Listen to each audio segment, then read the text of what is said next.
And sure enough, it was that 83 car in victory lane. Brody, welcome to race time. Great to have you along, buddy.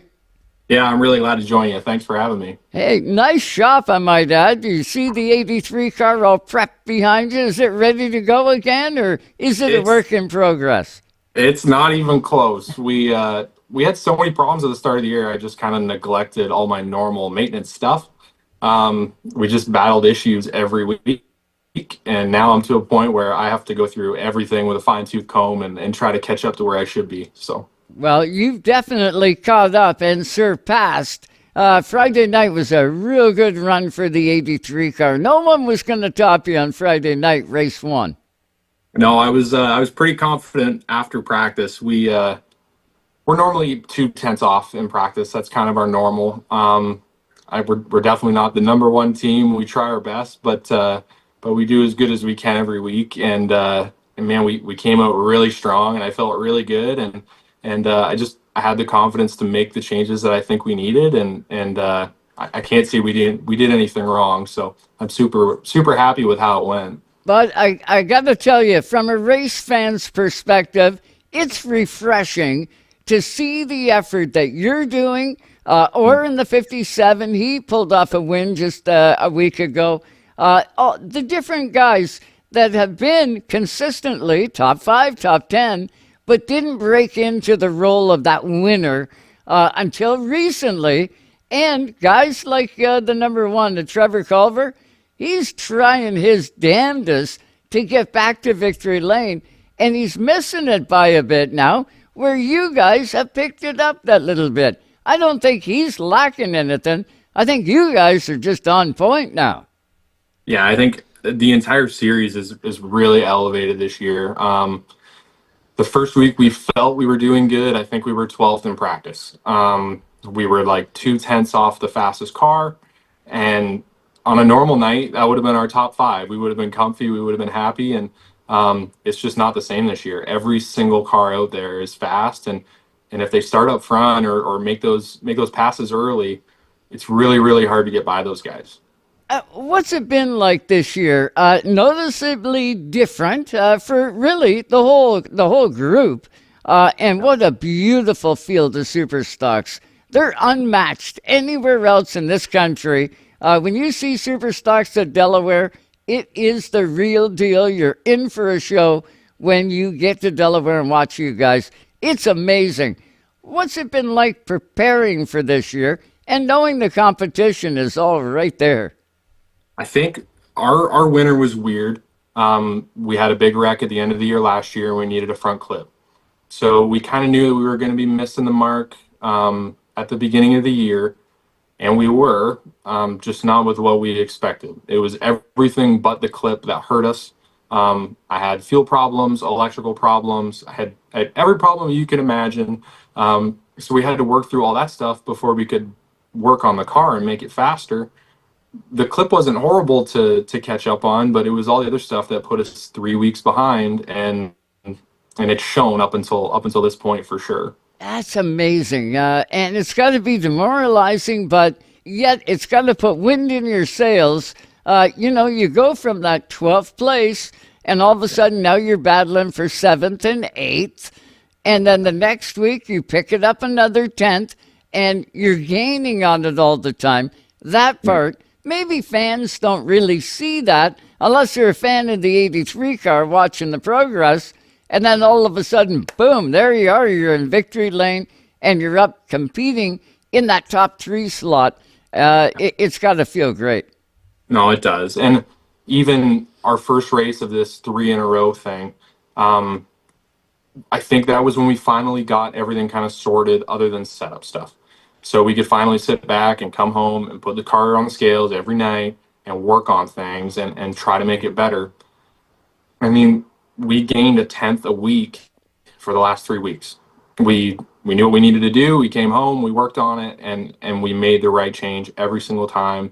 And I genuinely think we would have done really good in the second feature.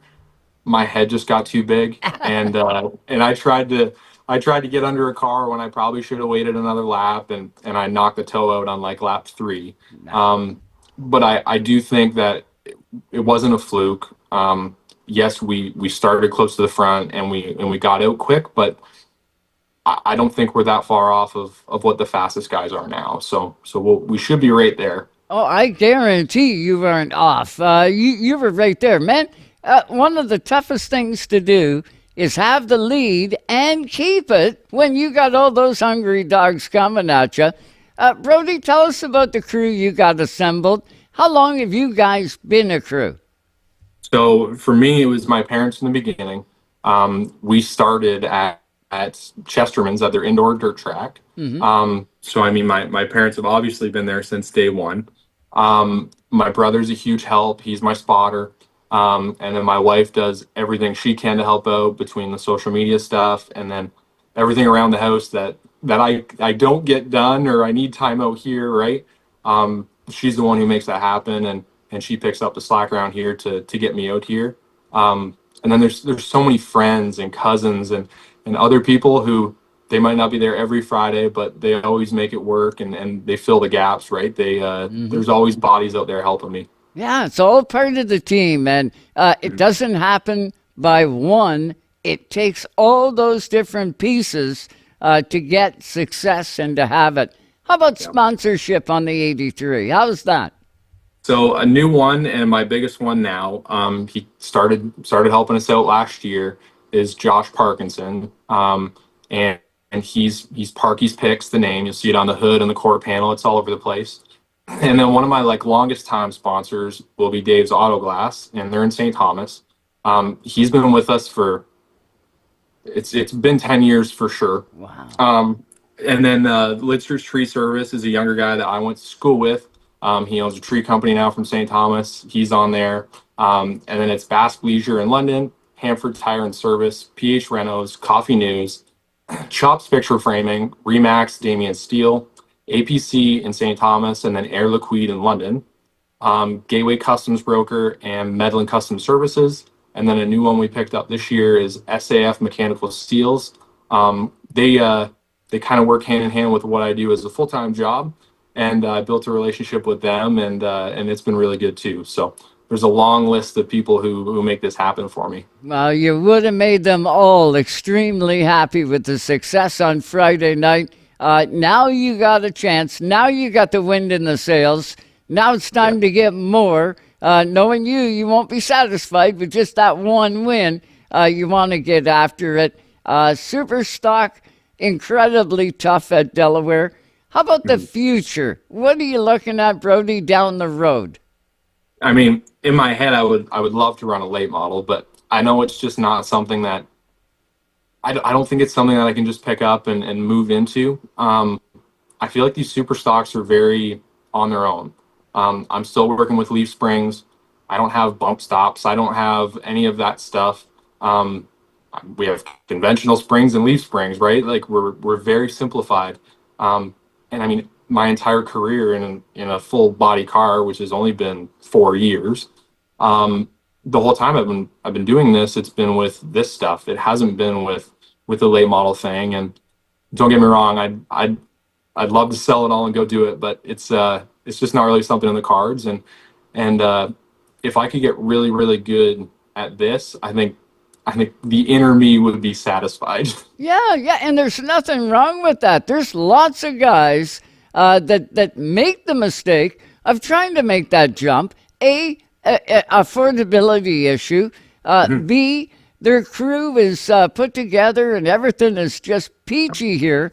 And, some guys blow all that up to try and go do something, and it ends up costing them, in the long run, sometimes a real good career in short track racing. Sounds like you're focused in on it, and that's cool. Tell you what, you got the talent. The phone will ring one day, and they'll say, hey, Brody, can you come and drive my late model? And that's where you go, sure can. Yeah. And I got to give a big shout out to Jack from Brandy Point. They got all those '07 cars out there. A few years ago, he gave me the opportunity to help them out while Nick couldn't drive the car. And I don't think without that, I don't think we would be as far as we are now. him and Nick have helped me out a ton with this car and just with information between the two of us. And I just learned more. I went to different tracks that I wouldn't have gone to. I mean, Delaware for me is home. Right. When I got into a junior late model and we ran the mini track at Delaware, my dad and I's goal was run the big track. That was it. That was as big as it was going to get. And we do that now. And there's family involved, and there's sponsors that have been with us for over a decade. I mean, it's something that I don't think I want to reach outside of anymore. And the opportunity I got from Jack was a massive help in getting me where we are now. Yeah, I've heard a lot about that guy. And look what he and Nick have done with the '07 car. My son, Joe Jr., has spotted for the '07, and he gets a look inside those teams when he goes to spot for them. And he's come back and said, Dad, those guys are the real deal. You won't find nicer people. And they're an integral part of this sport. And that even drives that point home even further when he's outside helping cars that are going to be racing against them. That's a cool part. You got to love it. Going Yeah, to victory lane is even better, though, right? it is. Yeah, that's Yeah. that's awesome. So when are you on track next? So we have like 2 weeks off, and then we go 3 or 4 in a row right to the end of our season. So I'm gonna play catch up these next couple weeks and get everything so where we can anything I should maybe do now and get it done so I'm ahead of schedule. I'm gonna try to get on top of it and then run out the rest of the year as best we can. Yeah, that's cool. Good focus and gonna go after it. Not good news for the competitors, I can tell you that. Will we see you pop up in a Steel City race at Flamborough, or are you gonna just concentrate right at Delaware? So we've talked about it a lot, and we've talked about even just breaking up the schedule and in the big breaks we had. I think if we didn't have the issues that we had at the start of the year, we definitely would have. We would have reached out and we would have went back to Flamborough. I love it there. I love racing there. We just had so many issues that I couldn't get a hold of, and it just took so much time on Monday nights at Delaware, testing every chance I got, that we didn't really have the opportunity to. And it's simple: swap the gear and go out and run. It's not hard to do, so there's no excuse there. But we're not going to show up with something that doesn't run or runs on four. It's just not worth it, right? Yeah, And it doesn't look good for their series either when you have one car that's 4 laps down on lap 10. That's not a good look either. exactly. Um, but definitely in the future for sure. And I think now I'm more confident with things that I had no idea about before. I've learned more about distributors and coils and modules and all these things that I never really, not that I didn't care, but I wasn't smart with. And now I think this has given me an opportunity to kind of go after that stuff and learn something about it. It forced me to do it, but I think it's a good thing in the end. Yeah, it is. And you know what? We keep learning all the time. And really, that's what keeps us in this game. I know I just figured something out with Zoom the other day, and I've been using it for 2 years, Brody. Yeah. So we're always learning. I guess the day we're done learning, time to go do something else, right? Yeah, and I've thought long and hard about doing something else. I can't think of one thing that would give me the same feeling as this. Me neither. Me neither. Dynamite stuff. Congratulations on the win. Hey, where's hometown for you? And how can fans stay up with you on that social media thing? So originally I'm from St. Thomas, and that's where a lot of my sponsors and all my family comes from. I went to school down here in Sarnia. This was in 2016, 2017. And the normal romance story, met a girl and she was down here, so here I am now. We have a little place down here with a shop just big enough to do this stuff, and yeah, I don't see myself moving away from here anytime soon. But if you want to keep up with me, all my stuff is on Facebook and Instagram now, trying to make that happen.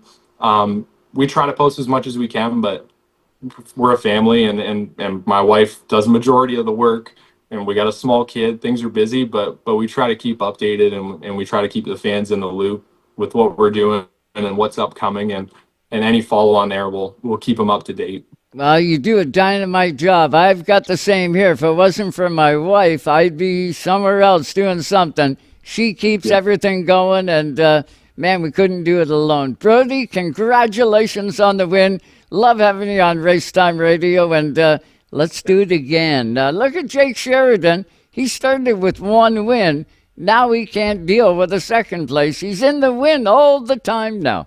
Yeah, you did say to him about having time to polish the trophies. I'm more of the having time to polish the trophies guy, but I'm trying to change that as best I can. Good deal. Well, you better get used to polishing them when you go out and do what you did on Friday night by winning them. You did a great job, man. Keep that 83 hopping. I'll be at the track one of these days, but I definitely won't miss an event. Neither can any of the race fans. Get to Delaware on Rogers. If you can't be at the track, go to Delaware at Rogers, and Friday night, watch this guy in the 83 car. Brody, thanks so much for the time. No, thanks for having me. I really, really appreciate it, Joe. There we go. That is the 83 car. His name, Brody Rickwood. Did a dynamite job on Friday night.